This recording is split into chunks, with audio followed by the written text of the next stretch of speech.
খেলা গেছে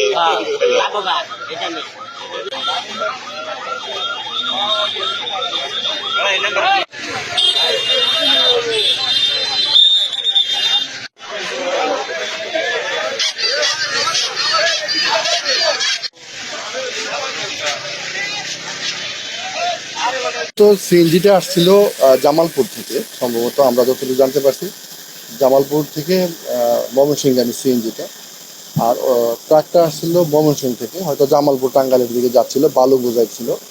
তো যতটুকু আমরা জানতে পারছি সিএনজির অটোরিকশার সামনের চাকাটা ব্লাস্ট হয়ে গিয়ে সে নিয়ন্ত্রণ হারায় এবং এরই মধ্যে ট্রাকটা বিপরীত দিক থেকে চলে আসে, মুখোমুখি সংঘর্ষ হয়। ফলে ঘটনাস্থলে সিএনজি আরোহী 3জন মহিলা ছিল, 3জন মহিলা ঘটনাস্থলে মারা গেছে। আর সিএনজি অটোরিকশার যে চালক, তাকে আমরা দ্রুত উদ্ধার করে ময়মনসিংহ মেডিকেল কলেজ হাসপাতালে প্রেরণ করি। ঘটনাস্থলে এসে দেখি 3টি লাশ পড়ে আছে স্তূপাকারে। পরে আমরা সেই লাশগুলিকে আমাদের যে ফায়ার সার্ভিস ইউনিটের যে সদস্য আছে ওনাদের সহযোগিতা আমরা সকলে একসাথে ওই লাশগুলো আমাদের যে ফায়ার সার্ভিস ইউনিটের লোগোযুক্ত বডি ব্যাগ আছে সেই বডি ব্যাগের ভিতর আমরা ভরি।